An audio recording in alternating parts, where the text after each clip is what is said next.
Mère ou l'espèce nouvelle, chapitre 24, la transformation du monde.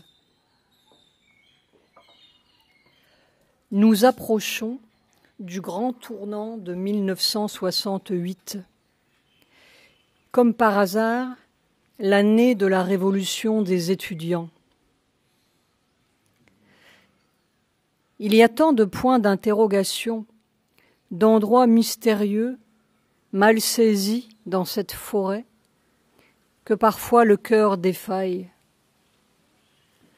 Nous n'avons aucune explication toute prête.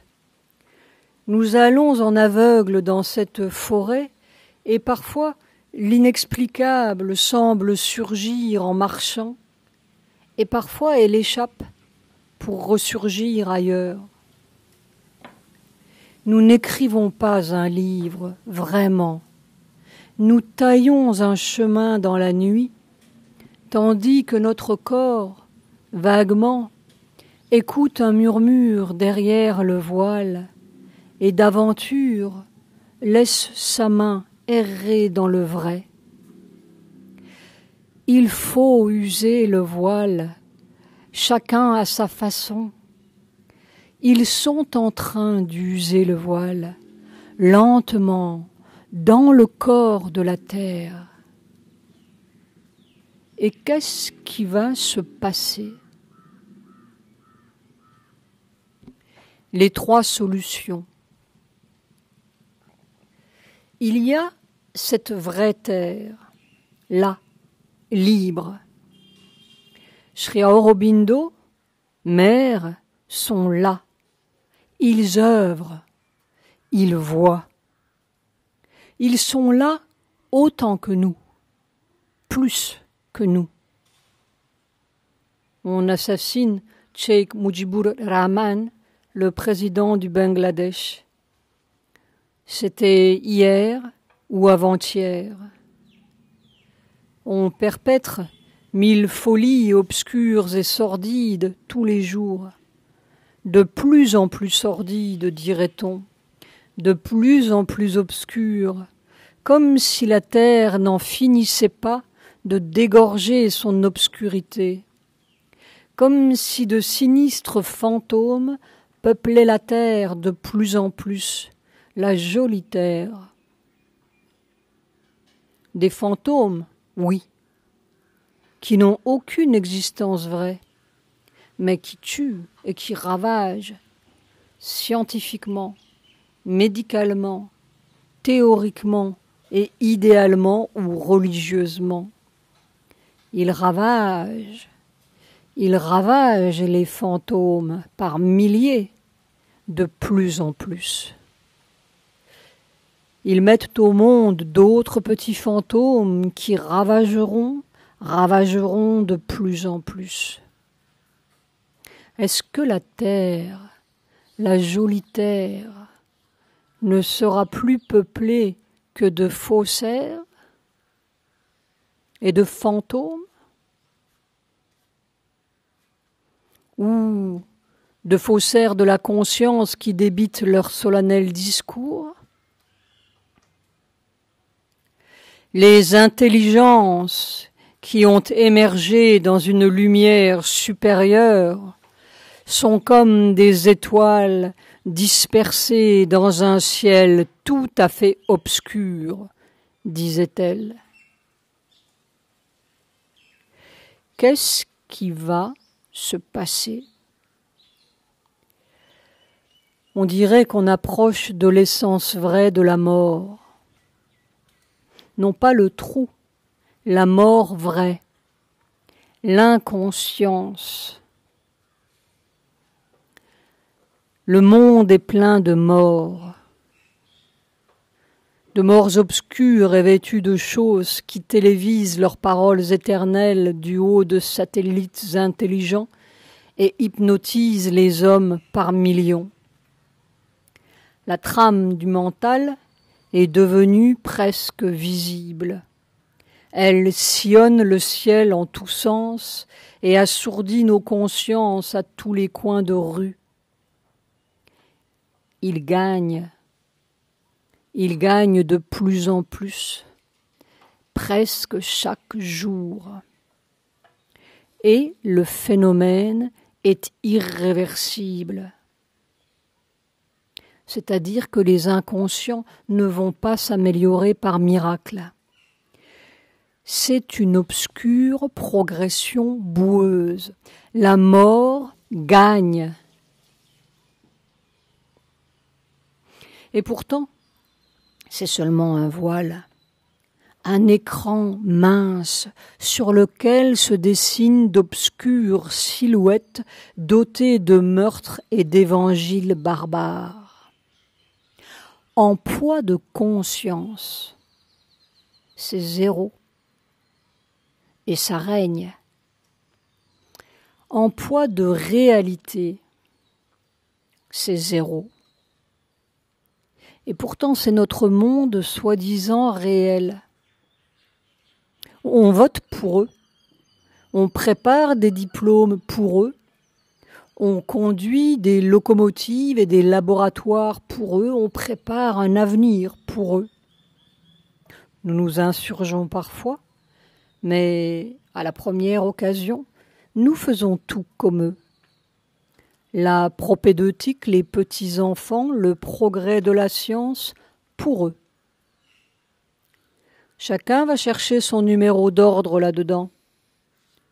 Nous sommes à droite ou à gauche, mais c'est des deux côtés d'une même inconscience.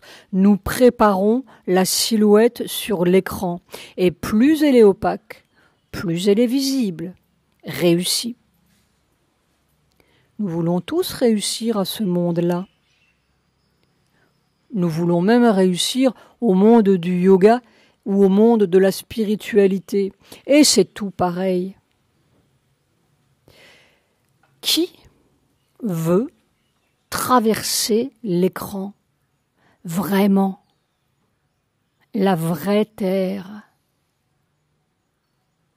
Qui veut autre chose?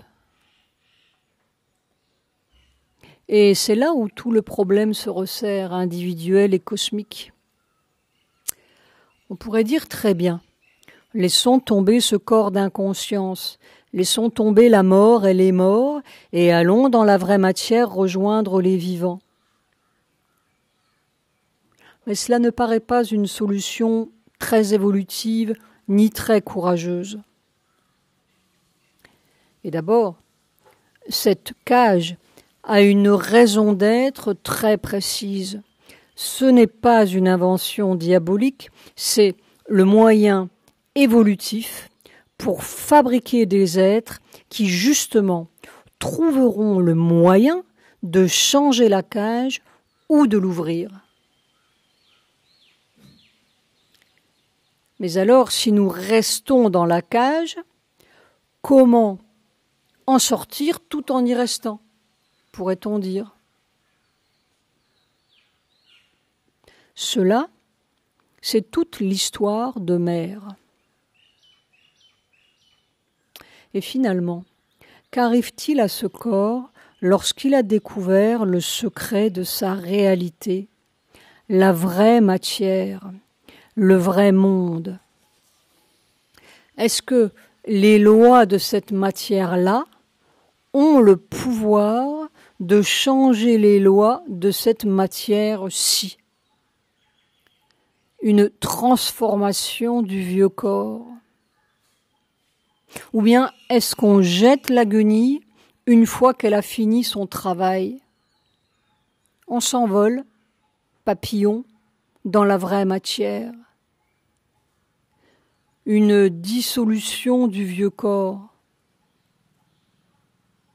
Cela ne nous paraît pas non plus une solution très évolutive. La mort, c'est l'acceptation de la défaite. Alors, disait-elle, Mère était une guerrière. Nous ne savons d'ailleurs pas pourquoi nous disons était. Ou bien une troisième solution. Mère n'a jamais su ce qu'on lui réservait. Elle ne l'a jamais su jusqu'au bout. C'est qu'il doit y avoir une raison. La troisième solution, on pourrait dire une invasion du réel, le déchirement du voile. Mais c'est une formidable secousse pour la terre, en tout cas pour les non-vivants qui paradent. Ils risquent bien de ne pas s'en remettre. Et nous oublions toujours que nous-mêmes, dans notre propre corps, sommes dotés d'une lourde dose d'inconscience. Notre corps n'est pas complètement conscient, pas complètement réel. S'il l'était, nous serions immortels et transformés.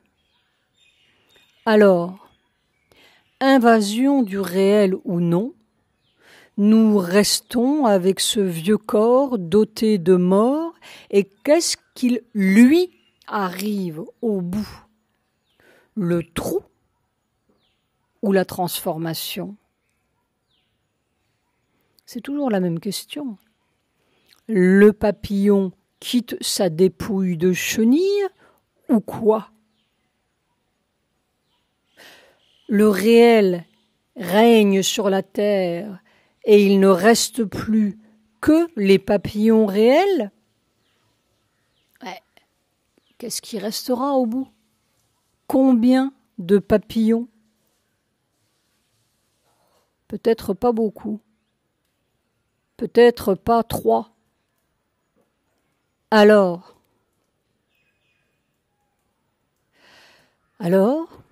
peut-être la solution évolutive est-elle un mélange paradoxal des 3 possibilités. Une dissolution plus ou moins progressive ou brutale de l'inconscience, hâtée par une invasion du réel qui hâtera la transformation des corps. Mère n'a jamais su ce qui allait se passer. Tantôt elle croyait ou sentait que ce serait la transformation du corps, et elle s'est battue jusqu'au bout avec cette foi. Tantôt elle croyait que ce serait une invasion qui changerait tout. Et plus elle approchait de la, entre guillemets, fin, plus le mystère semblait s'épaissir. L'état paradoxal, l'impossible papillon dans un monde de chenilles. Comme si cette impossibilité même, ce vieux corps en dissolution, contenait la clé du mystère du monde. Un corps peut-il se transformer tout seul sans que tout le reste se transforme, ou du moins un minimum d'éléments? Un seul papillon parmi les chenilles. Le corps du monde traverse-t-il une crise de dissolution, lui aussi, pour arriver au nouvel état? Et quand le corps du monde sera prêt, le nouveau papillon éclora. Une invasion du réel. Il faut se préparer, disait Mère.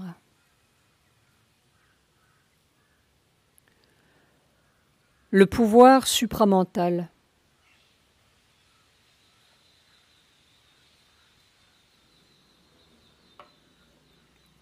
À travers les années, nous avons assisté à un phénomène bien étonnant qui a tout de même fini par nous tirer des paradis du mental libéré où nous flottions plus ou moins agréablement. Le moins, c'était quand il fallait en descendre pour se heurter le nez sur les vieilles sottises.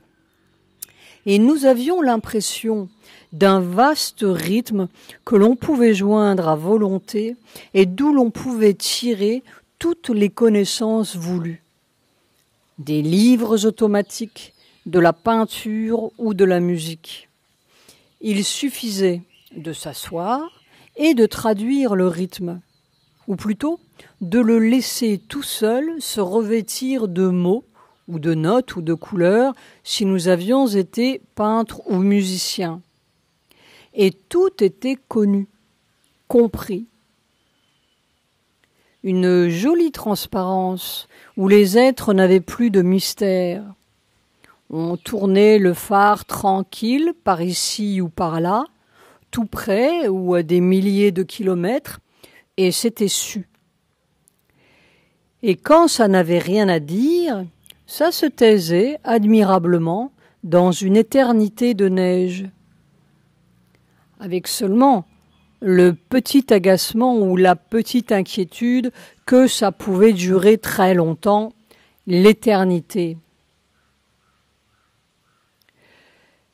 Mère nous a laissé très gentiment user notre paradis.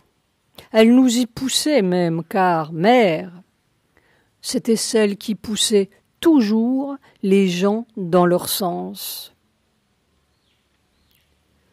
Nous avions le privilège de méditer avec elle et on partait comme une flèche là-dedans. En 3 secondes, c'était l'éternité parfaite. Avec elle, tout de même, c'était une éternité un peu plus puissante que tout seul. Point d'exclamation. Et puis, flûte, nous commencions à nous demander ce que ça voulait dire, tout cela. Des livres, de la musique, c'est très joli. Ça remplirait plus d'une vie. Mais nous avions l'impression d'avoir vécu ça des milliers de fois. Et on recommence, et ça continue. Les livres s'empilent, la musique s'empile, les bébés s'empilent et « Ouh, c'est ça la vie !» Cela nous paraissait maigre. On aurait dit que cela remplissait seulement, et joliment, un compartiment mental. Et puis, après, la forêt vierge avait plus de vie, elle était plus réelle, mais des kilomètres et des kilomètres de forêt vierge, cela fait seulement de la forêt vierge. Ça remplissait agréablement et légèrement un compartiment vital. Et puis après. Et tout. On pouvait prendre n'importe quoi, c'était toujours, et puis après. Ou alors on fermait le robinet et on partait dans des flottaisons blanches. Ça aussi, c'était une autre sorte de compartiment, un compartiment spirituel. Mais il n'y a rien de plus semblable que des kilomètres de ciel vierge. Alors, cette fichue histoire nous semblait assez fichue ou fichable. Ce n'était rien que des compartiments pas très communicants. Le ciel vierge se moque tout à fait de la forêt vierge, qui se moque tout à fait des petits bébés, qui se moque tout à fait des livres. La vie un peu ronde, complète, où était-elle ? Pas même dans une addition de tous ces jolis ingrédients, encore que les hommes fassent cela par millions et millions, dans un petit compartiment plus ou moins large et coquet. Puis un jour, nous avons vu arriver à l'ashram un merveilleux guérisseur, doté d'étonnants pouvoirs. Et lui aussi, chose rare dans l'espèce, doté d'un petit paradis bien à lui, assez puissant, ma foi, où il était dans la réalisation parfaite, entre guillemets. Il a vu Mère, médité avec elle. « Oh, c'est tout pareil », nous a-t-il déclaré. C'était l'éternité toute pareille, à Jérusalem au Pondichéry. Évidemment, il n'y a rien de plus pareil que l'éternité. Il était donc passé près de mer et c'était tout pareil. Alors nous avons reçu un choc parce que, tout de même, nous sentions bien que ce n'était pas tout pareil. Et qu'est-ce qui n'est pas pareil? C'est là où nous avons commencé à dégringoler du paradis et à découvrir la vie un peu ronde, complète, sans compartiment. Et quelque chose de plus, un formidable pouvoir que nous ne sentions pas vraiment là-haut. Parce que là-haut, il n'y a plus personne pour sentir, mais qui devenait presque écrasant quand nous nous branchions sur la matière, là, au ras du sol. Et plus c'était au ras du sol, plus c'était formidable et écrasant, presque insupportable, comme si l'on était malaxé, pilonné, trituré d'une effrayante façon. Alors là, nous sommes entrés dans la chose. Là, nous avons abordé une sacrée forêt vierge, tandis que Mère souriait. En fait, nous abordions la vraie terre. Et elle a une façon très particulière, elle, de vous aborder, c'est de pilonner tout ce qui obscurcit ou obstrue son passage. Tu laisses couler ou tu casses, c'est simple.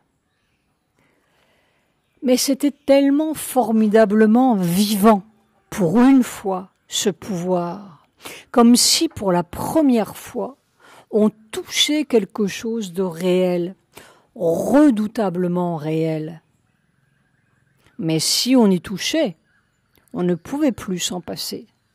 Tout le reste s'effaçait dans une pâleur presque inexistante, comme si on n'avait jamais vécu avant, respiré avant, jamais su ce que c'était, la vie. Les symphonies étaient pâlottes, les livres étaient pâles, la vie même était pâle, oui, pas concrète. Nous comprenions soudain ce que Mère voulait dire par concret. Et le ciel, ma foi, c'était tout à fait de la fumée. Plus jamais nous ne sommes retournés là, pas une seule fois, pas une seconde. Nous baignions dans un sacré ciel qui n'avait rien de céleste, qui était même plutôt comme un cyclone. Mais un cyclone, ça bouge, ça vit. Et finalement, ça ne faisait le cyclone que parce que nous étions bouchés. Plus on se débouchait, plus le cyclone ou le pilonnage se changeait en une espèce d'étendue de puissance massive dont on sentait bien qu'elle bougeait tout, manœuvrait tout, toute la matière. Et sans division, sans là-bas. On était étonnamment dans tout, mais pas dans la petite écorce. Là aussi, nous comprenions bien finalement ce qu'elle voulait dire, parce que c'était comme une croûte. Dans la puissance qui était dans tout, ou plus exactement, qui portait tout. La vie devenait étrangement présente, immédiate, une unité compacte, vraiment la vie. Et de plus en plus, là-dedans, les vivants se détachent instantanément. C'était la communication tout de suite. Ça avait un poids, une réalité. Et les autres, oui, des fantômes. Il n'y avait pas besoin d'y penser ou de chercher à comprendre, c'était palpable. Ça vous sautait à la figure. ou plus exactement, ça se sentait à l'intérieur de soi, dans une sorte de continuité de matière où l'autre était comme soi-même. Vision tactile. Ça commençait à vouloir dire quelque chose. Alors nous n'avons pas pu nous empêcher de dire à Mère un jour la différence. Avant, j'attrapais ça là-haut et je pouvais l'attraper en me prosternant devant un tas de cailloux ou n'importe quoi dans la rue et partout. Et c'était irréfutable. Et c'était la même chose et toujours la même chose. Et maintenant, j'ai l'impression que quand je suis avec toi, ce n'est pas quelque chose que j'attrape là-haut, c'est plutôt comme quelque chose qui est du dedans. Comme si j'étais pris du dedans et que tout s'allumait au dedans, dans le corps. Ce n'est pas quelque chose qui me tombe sur les épaules. Et Mère souriait. Oui, c'est cela. Mais c'est la raison d'être de ce corps, de sa présence ici. C'est pour que ce soit dedans, pas une descente miraculeuse. Alors, tout d'un coup, nous avons compris ce que Sri Aurobindo entendait par son pouvoir automatique. Ce n'était plus quelque chose que l'on doit attraper de force là-haut. Ça poussait dans la substance même, irrésistiblement, comme le feu dans le volcan. Mère avait desserré les fils de la trame, et ce pouvoir, formidable pouvoir, dans la matière, de l'autre côté de l'enveloppement, ou plutôt du mur du mental physique, commençait à s'infiltrer, à envahir notre matière du dedans. Une formidable révolution invisible dans la matière. Et plus les années passaient, plus le phénomène devenait extraordinairement frappant. Mère devenait de plus en plus comme un souffle transparent, une toute petite forme de plus en plus tassée dans son fauteuil. Et plus elle semblait fondre, pourrait-on dire, plus ce formidable pouvoir devenait fantastique, au point que l'on ne sentait plus aucune limite, sauf la limite de ce que l'on pouvait en absorber sans éclater. Et cela n'irradiait pas du tout de Mère. Ce n'était pas une sorte de coagulation de puissance autour de Mère, non, pas du tout. C'était le contraire d'une coagulation, un océan de pouvoir, sans centre, qui était comme partout, dans tout, jaillissait de tout, et auprès de Mère, ça s'intensifiait comme spontanément du dedans.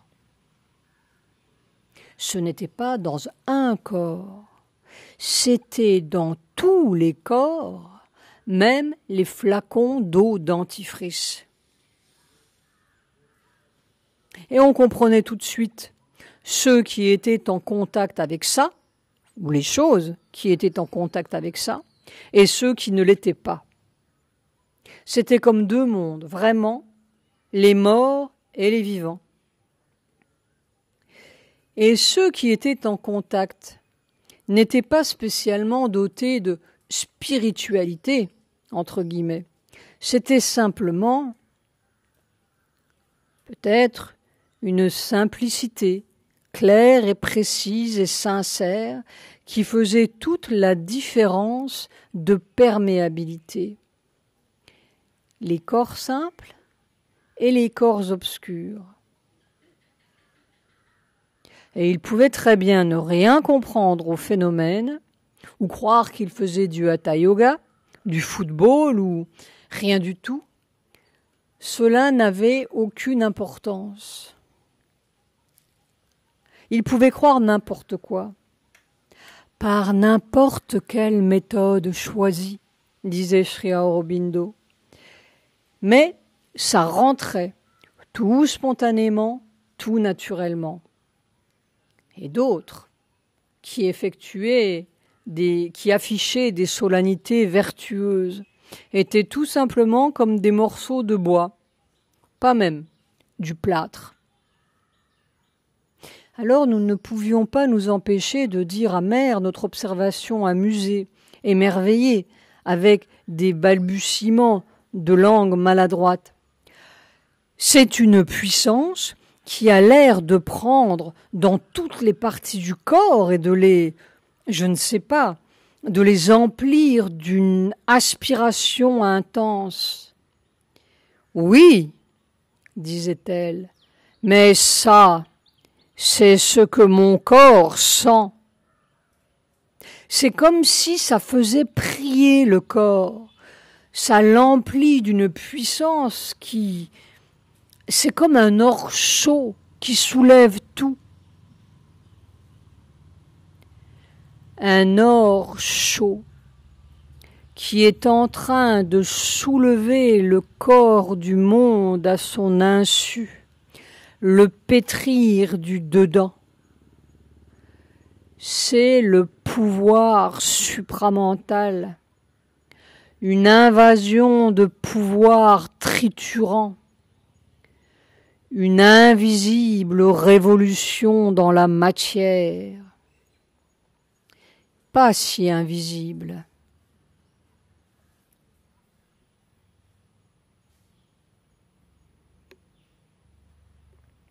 Un déclic.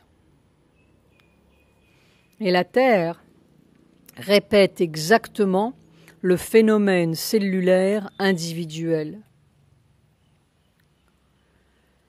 L'obscure périphérie qui enveloppe les cellules, ce voile de boue qui s'est lentement déposé à travers l'évolution, durci, cet écran solide du mental physique qui a fabriqué notre cage et les lois de notre cage. Ce voile d'illusion vraiment qui recouvre la Terre comme nos cellules est en train d'éclater ou de se dissoudre sous la pression du mouvement évolutif. Nous oublions toujours que l'évolution n'a pas un sens humain, pas plus qu'elle n'avait un sens de grenouille, et que tous ces millions d'années n'ont pas servi à améliorer des petits gadgets utilitaires, ni même des petites frontières utilitaires pour le bien-être du démocrate moyen.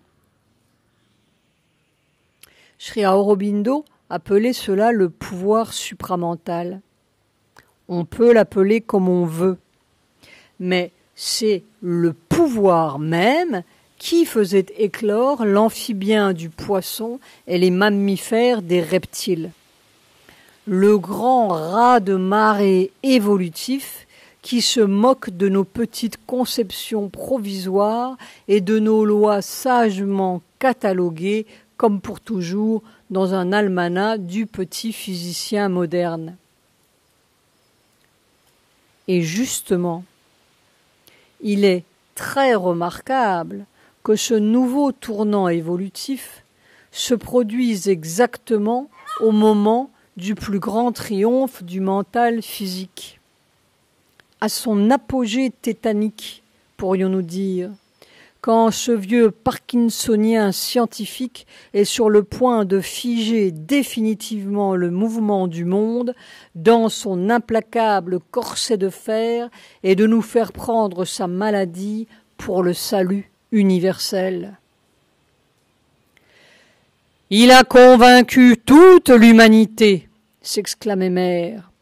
Toute l'humanité soi-disant d'élite, il l'a convaincu que sans cette puissance mentale organisatrice, on ne peut rien faire de bon. Eh bien, nous sommes au moment de l'écroulement du mental physique avec tout ce qu'il représente. Non seulement à la fin de la science, ou en tout cas de cette science-là, mais la fin du soi-disant code génétique dans lequel ils voulaient aussi nous enfermer, parce qu'ils veulent tous nous enfermer, et puis ils s'amusent à chercher comment on peut ouvrir la porte qu'ils ont eux-mêmes bouclée. Sous la croûte du mental physique, le corps des individus, comme le corps des nations, comme le corps de la terre, est en train de retrouver, malgré lui, Dieu sait, le grand code de la conscience et du pouvoir de la conscience. Tout le reste, ce sont des histoires. Ça, avec un grand C, c'est l'histoire. Et on peut tout lire avec cette clé-là, parce que c'est la seule. C'est le seul fait du monde moderne. Il y a ceux qui comprennent et ceux qui ne comprennent pas. Et de plus en plus, il y aura ceux-ci et ceux-là, les vivants de demain et les vieux morts. Au fond, ceux qui croient en la merveille et ceux qui croient en la mort. C'est aussi simple que cela. Les 3/4 de l'humanité sont périmés, disait froidement Mère. Il s'agit de savoir à quel quart nous appartenons. Une chose paraît évidente, observait-elle 10 ans avant le grand tournant de 1968, quand elle était encore au terrain de jeu. C'est que l'humanité est arrivée à un certain état de tension générale, tension dans l'effort, tension dans l'action, tension même dans la vie quotidienne, avec une suractivité si excessive, une trépidation si généralisée. C'est là justement qu'est notre vieux parkinsonien avec sa petite trépidation mortelle, que l'ensemble de l'espèce semble être arrivé à un point où il faille faire éclater une résistance et surgir dans une conscience nouvelle, ou bien retomber dans un abîme d'obscurité et d'inertie. On peut prendre cela comme un signe certain de l'infusion dans la matière d'un principe nouveau de force, de conscience, de pouvoir, qui, par sa pression même, produit cet état aigu. L'infusion du pouvoir supramental dans le corps terrestre semble exactement suivre le schéma de l'infiltration dans le corps individuel. D'abord, on a l'impression que tout va éclater sous la pression de cette bouillie bouillante du supramental, comme disait Mère au début. En fait, ce qui est très remarquable, c'est que ça ne casse pas, du moins pas jusqu'à présent.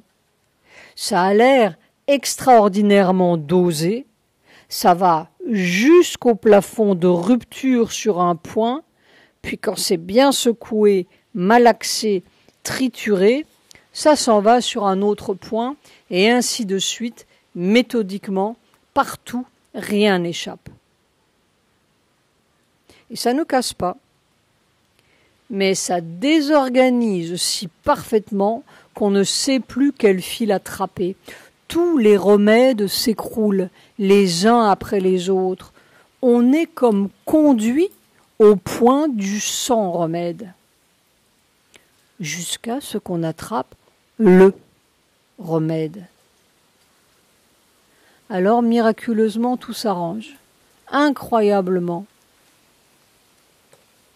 Mais la Terre n'en est pas encore tout à fait là, ça vient. Et ainsi, tous les autres fils de la trame sont pris, les uns après les autres, dans les consciences, dans les corps, dans les pays, dans les religions, dans les finances, dans déglinguer, desserrer, un fil, un autre fil, un autre, jusqu'à ce qu'il n'y ait plus de point d'appui.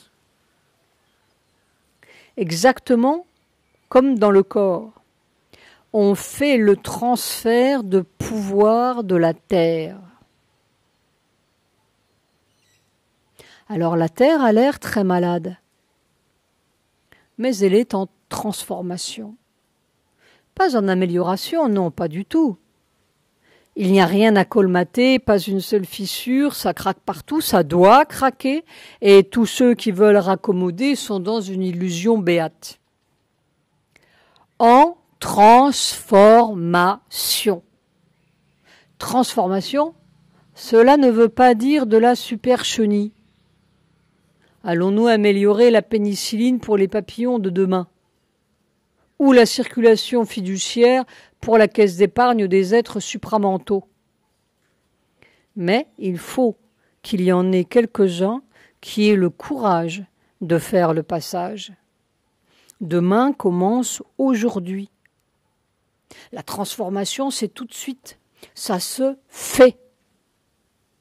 On est dans le coup ou on n'y est pas. Ce n'est pas pour des petits descendants améliorés. C'est là un voile à traverser. Qui a le courage de traverser? Il y a des moments où l'on peut traverser.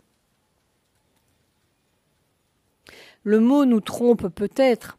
Transformation a l'air d'impliquer un long processus évolutif comme le passage du poisson à l'amphibien, une modification de structure radicale mais dans la même matière.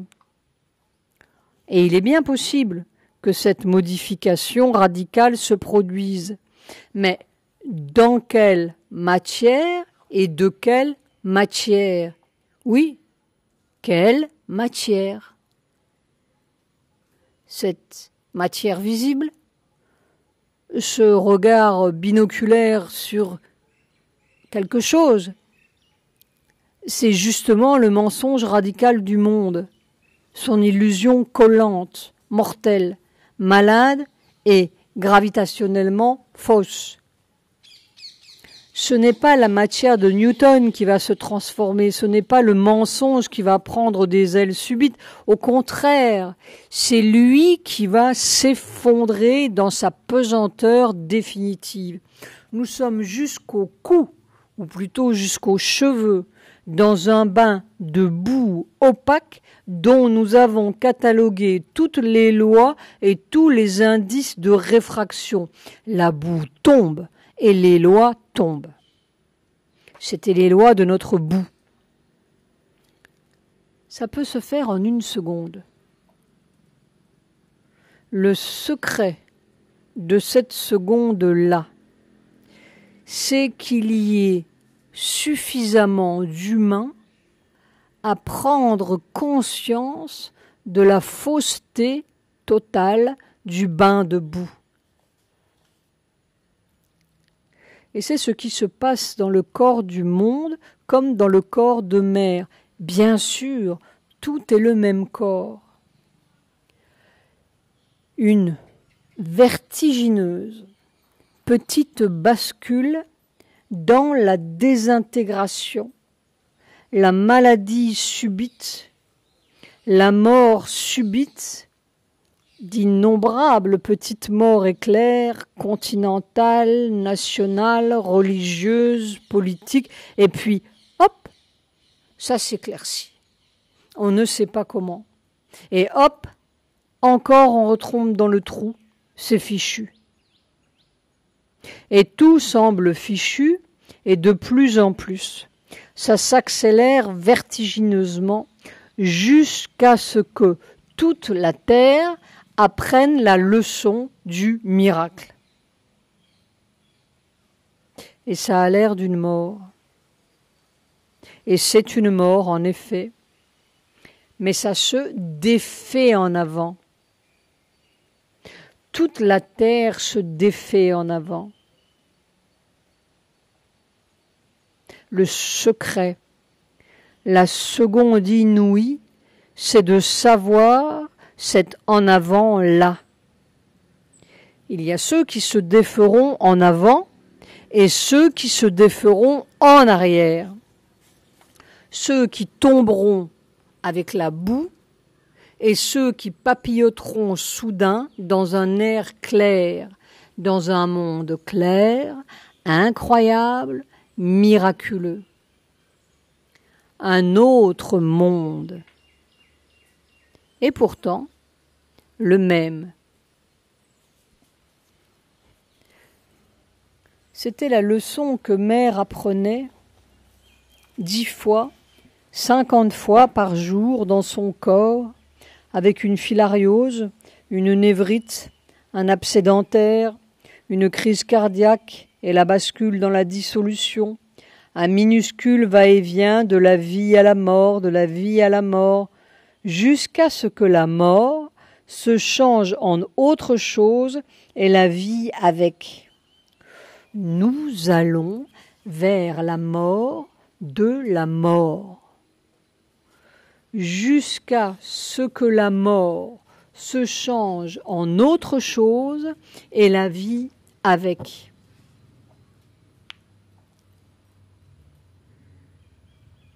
C'est seulement la mort de ce qui est vraiment mort, inexistant, irréel, cette formidable illusion boueuse qu'on est en train de décoller de nous à coups de poing et de marteau, exactement comme Mère au début. Est-ce que nous croyons à la boue ou est-ce que nous n'y croyons pas? C'est tout, ça se ramène là. Est-ce que nous croyons en la mort, certifiée, diplômée, réussie, légalisée par tous les experts scientifiques de la mort, ou est-ce que nous croyons en autre chose? C'est là que se fait le partage du monde. C'est le secret de la grande seconde de vérité qui vient, l'heure de Dieu, disait Sri Aurobindo. N'est-ce pas, ce monde de vérité, ce n'est pas comme s'il fallait le créer de toutes pièces. Il est tout près, il est là, comme en doublure d'une autre. Tout est là, tout est là. Un petit déclic suffirait. Une invasion du réel. L'invasion du réel. Cette invasion du réel, elle est en train de se faire puissamment, méthodiquement, impitoyablement. Seulement, nous ne voyons que le côté négatif du phénomène. On nous arrache brutalement nos jolis jouets qui avaient si bien marché pendant si longtemps. Pas si longtemps, 50 ans. Alors nous poussons des cris. Où allons-nous? c'est la décrépitude de la morale, la décrépitude de la religion, la décrépitude de l'honnêteté. Oh, comme le monde est vilain! Et la décrépitude des finances, la décrépitude de la démocratie, de tout. Où allons-nous? Alors on rapetasse, on raccommode, et puis ça craque encore, ça craque toujours. Ça craquera jusqu'au bout. Jusqu'à ce qu'on flanque par-dessus bord les jolis jouets qui ne valent plus rien. Nous en avons fini d'être des bébés galériens du mental. Tous les gens qui veulent rétablir l'ordre tirent en arrière dans toutes les vieilles idées. C'est pour cela qu'ils ne réussissent pas. Fini ça, c'est fini. Nous montons. Seuls ceux qui peuvent monter peuvent faire. Et si on ne veut pas faire, on nous force à le faire. On les saccage, nos jolis jouets, implacablement, et tous nos raccommodeurs de la loi. On dirait une démonstration d'ineptie universelle. Ce sont les derniers jours du mensonge mental, peut-être les dernières heures. Mais ce que nous ne voyons pas, c'est le formidable côté positif de tout cela, le formidable pouvoir, oui, automatique, qui est en train de secouer cette vieille carcasse. Et quel pouvoir pour manœuvrer si universellement et si minutieusement dans le moindre détail de conscience, de pays, d'organisation, cette grande sarabande, ou plutôt ce grand coup d'État mondial. Personne ne songe à cela. Cette formidable positivité qui a le toupet universel de ficher en bas nos raisonnables institutions, comme elle fichait en bas les bonnes santé et les mauvaises santé du corps de mère pour lui apprendre autre chose que les idées de bonne santé et de mauvaise santé. Peut-être l'état où ça n'existe pas. Alors, il reste seulement ce qui est. On est en train de pilonner le monde pour lui apprendre ce qui est.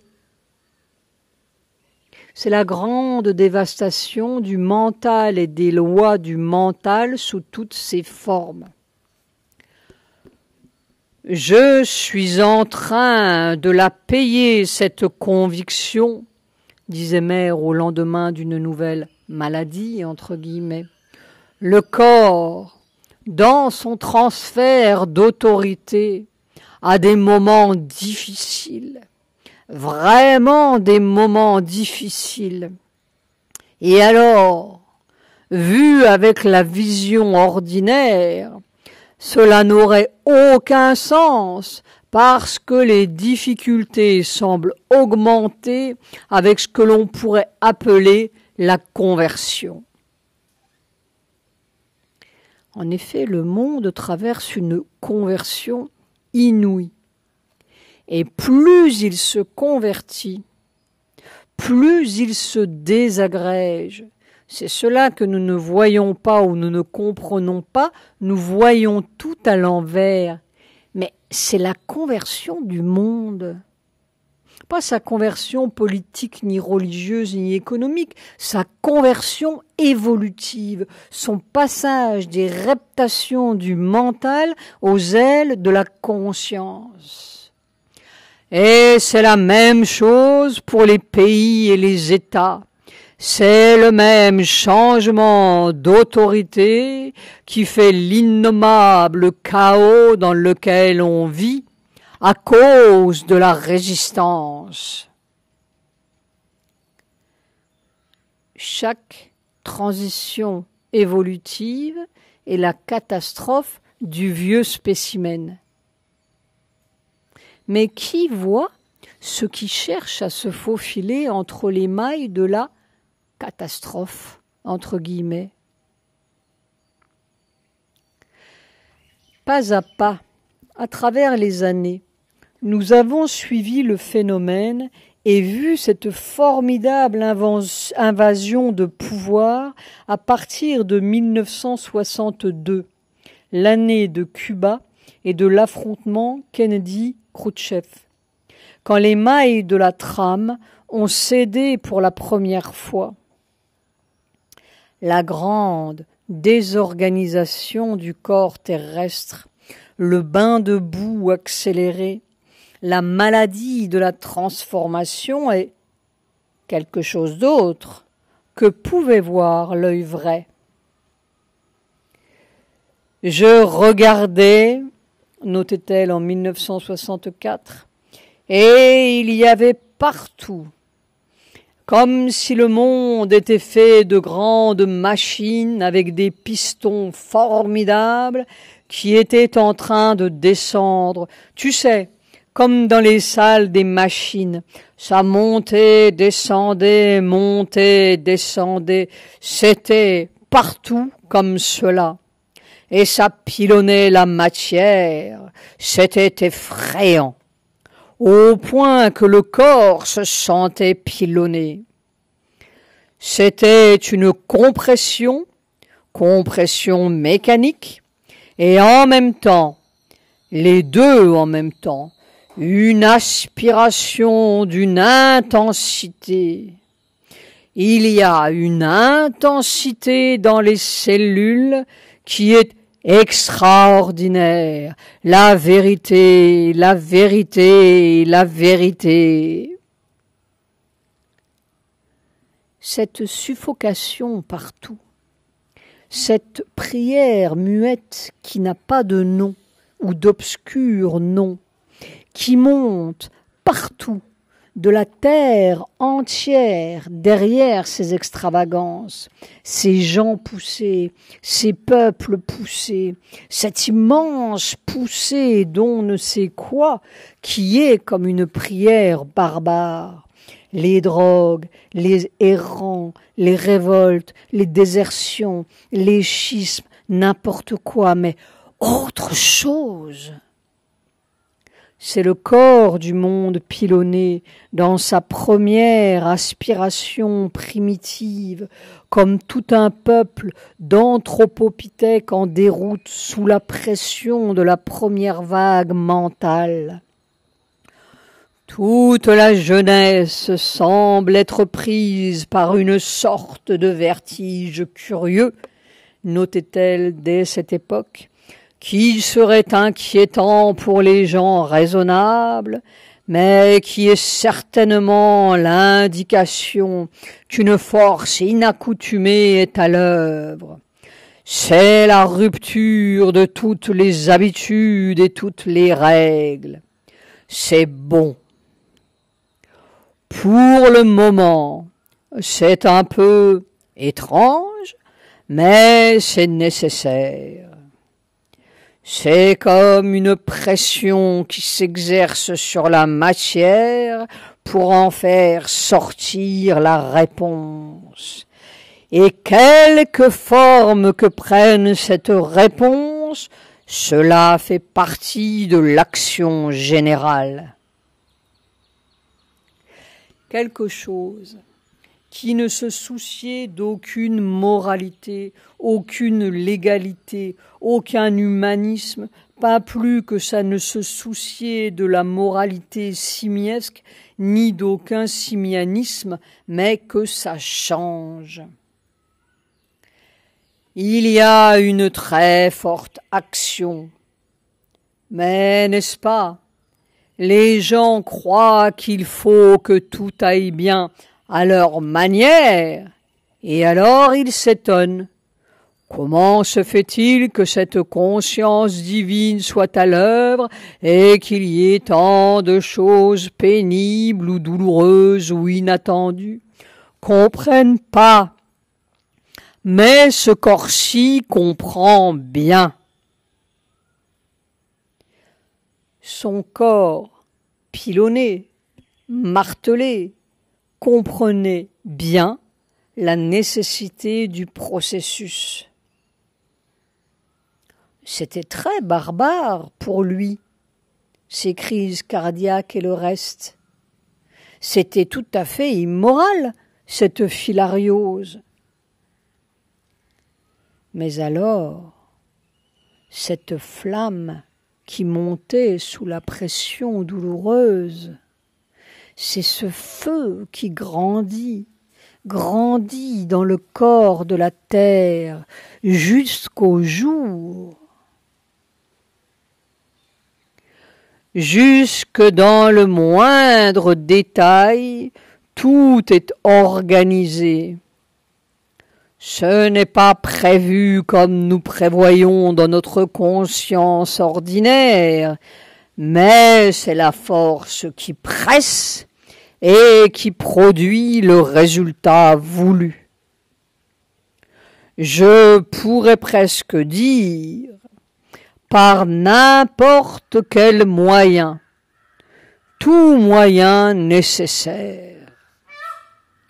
C'est une force qui presse sur la terre et qui fait faire les choses les plus invraisemblables aux hommes, celles qui ont l'air d'être les pires comme les meilleures, mais pour que le résultat soit obtenu.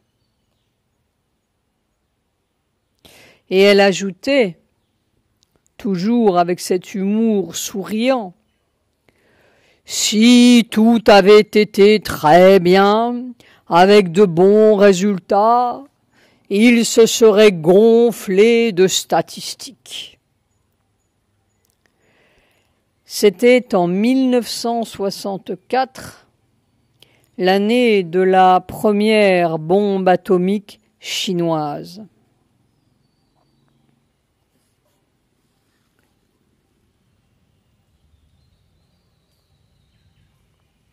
Mais l'autre côté du phénomène, le côté positif, se dessinait aussi peu à peu, comme en filigrane, à travers les mailles. Et c'est en 1965 qu'elle observait l'infiltration positive du pouvoir à l'échelle réduite, mais immédiate, de ce petit corps qu'était l'ashram.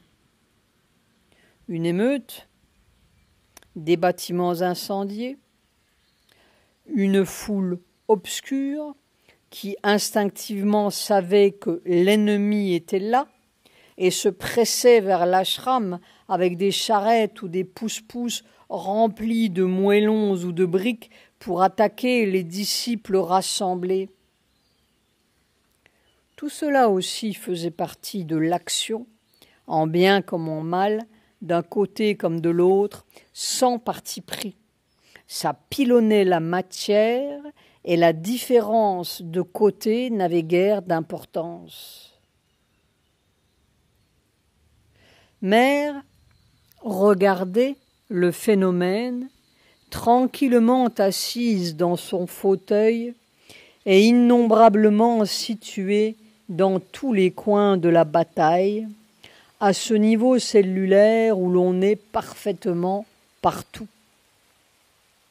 C'était une excellente occasion d'étudier le fonctionnement. Les pierres se sont mises à voler.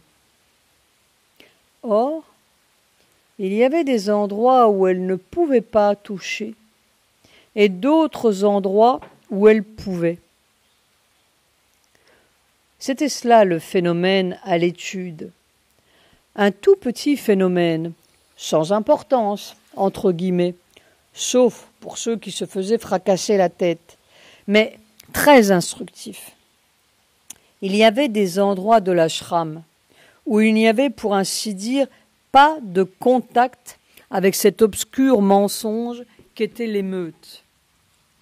J'étais en train de dîner, et un peu avant que l'émeute n'ait commencé, cette expérience est arrivée. Je n'étais plus ce corps, j'étais la terre, la conscience de vérité physique de la terre exactement, avec une paix, une immobilité que l'on ne connaît pas physiquement. Et Mère restait la cuillère en l'air comme une statue, en dehors du temps de la trame et dans cette étonnante immobilité supramentale qui est comme un mouvement foudroyant. Et tout cela apparaissait comme un mensonge absolu, sans aucun élément de vérité derrière, c'est-à-dire irréel, une émeute irréelle, comme un certain nombre d'autres fantômes dotés pourtant de chair substantielle. Mais en même temps, j'avais une perception microscopique, mais absolument précise et exacte, de tous les points de mensonge dans l'atmosphère de l'ashram qui établissait le contact. Ce qui fait que cette conscience qui était là, si elle avait été collective, si collectivement on avait pu la recevoir, rien n'aurait touché. Les pierres seraient lancées, on ne serait pas touché. Par exemple, un moellon a été envoyé et a touché ma fenêtre. Il est tombé sur le toit. Et j'ai vu, à cette minute-là, exactement, dans la conscience des gens présents, la vibration de mensonge qui avait permis que la pierre touche là. Et cela en même temps, simultanément, cela ne peut pas se dire, mais simultanément, partout, sur toute la ville, et spécialement sur l'ashram ici, je voyais tous les points, exactement la vibration de mensonge en chacun ou en chaque chose qui permettait le contact. Car il y a aussi des maisons mensongères et des objets mensongers, tout comme les hommes, probablement qui les habitent ou les manient. Mais par exemple, X est sorti, et tout le monde lui a crié « Mais rentrez, vous êtes fous !» Il a traversé, les pierres tombaient partout, pas une ne l'a touché. Et il avait le sentiment que c'était impossible qu'elle le touche. Tout le monde a déjà eu cette expérience de ces moments particuliers où rien ne peut toucher et rien ne touche. Pas un serpent ne pourrait vous piquer à ce moment-là, pas une bête vous attaquer, pas une balle vous frapper. Mais ici, le phénomène commence à trouver son explication très intéressante. Je sais maintenant, je le sais d'une façon certaine, absolue et inoubliable. Quelle est la vibration de vérité dans le physique? Quel état doit avoir le physique pour répondre à la vérité, pour être la vérité? C'est quelque chose qui est absolument immobile, qui ne bouge pas, physiquement. Mentalement, ce n'est rien, c'est facile. C'est comme un aimant physique des vraies vibrations physiques. Ça ne passe pas par le mental, ni par l'intelligence, ni même par le vital. C'est physiquement une sorte d'aimant qui attire la vérité physique. Quelque chose qui est inébranlable. Les vibrations de mensonge, c'est une espèce de mouvement qui fait comme une trépidation dans la matière. Et Mère ajoutait ceci, qui décidément ouvre des horizons très inattendus. Cette émeute C'était comme une démonstration de ce discernement entre la vibration qui répond au mensonge et là où il n'y a pas de réponse, c'est-à-dire qu'il n'y a pas de contact possible, ce sont d'autres mondes. C'est un monde de vérité et l'autre est un monde de mensonge. Et ce monde de vérité est physique. Il est matériel. Ça n'est pas dans les hauteurs, c'est matériel. Et c'est cela qui doit venir devant et prendre la place de l'autre. Le vrai physique, demandions-nous à Mère. Le vrai physique, oui.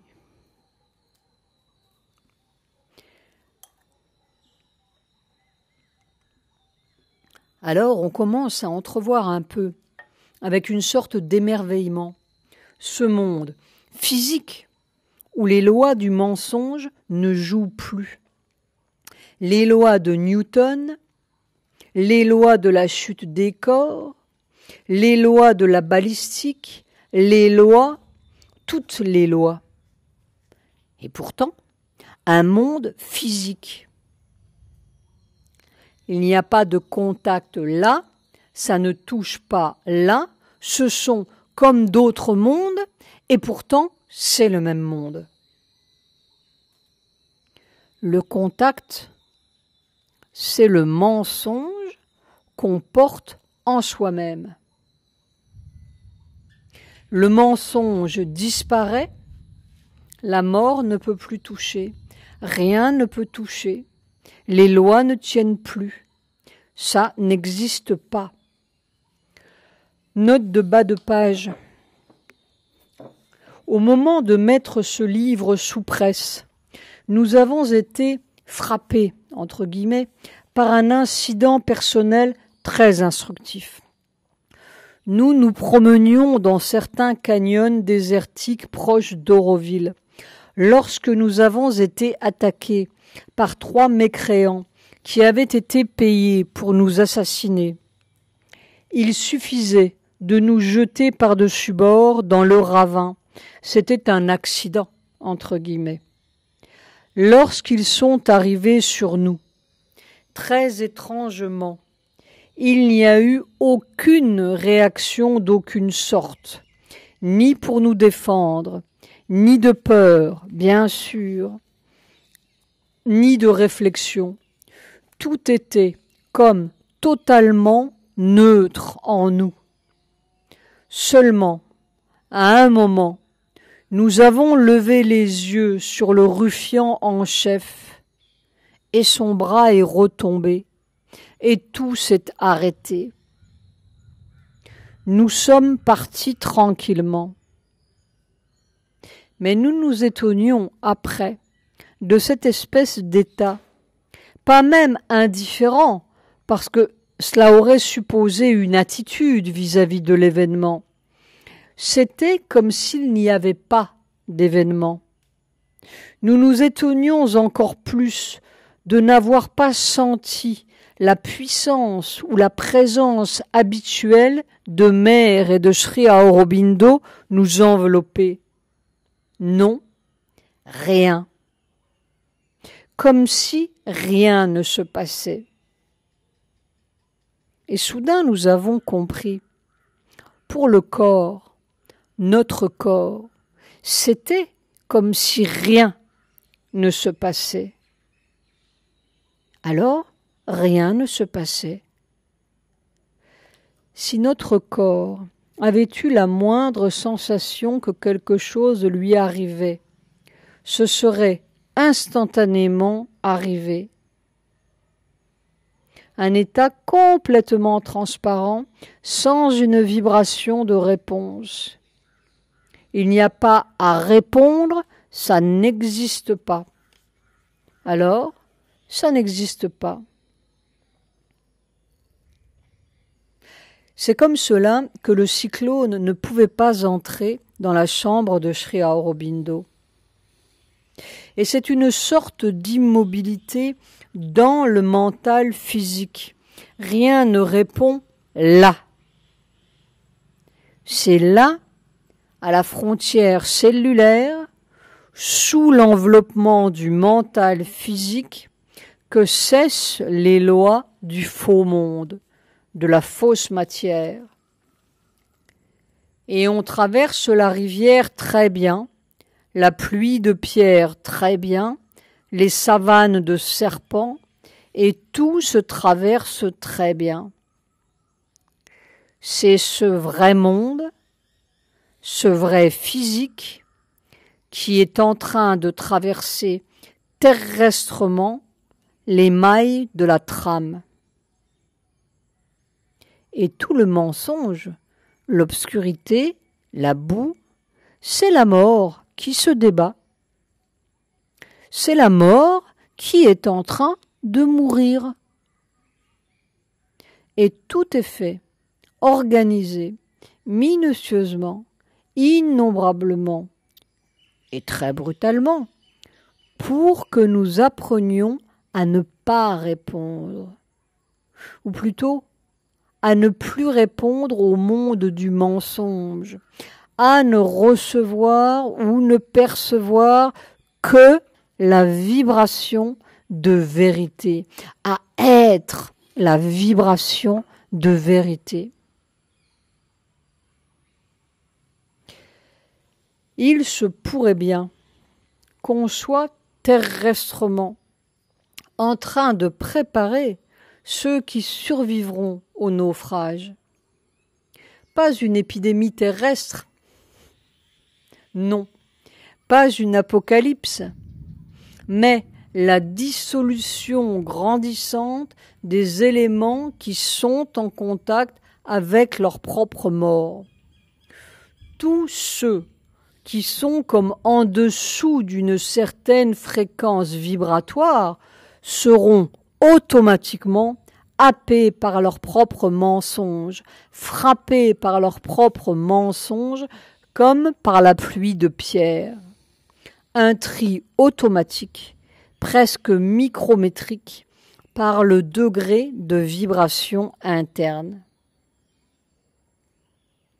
Et les autres verront miraculeusement les mailles se desserrer. C'était un rêve. Une invasion du réel. C'est pour cela qu'on pilonne la matière. C'est le temps où il faut être vrai, simplement vrai. Dans la grande dissolution de l'irréalité terrestre, seuls les réels survivront, parce qu'ils n'auront pas de contact avec ce qui ne l'est pas. La mort, c'est ce qui n'est pas. C'est la dernière irréalité.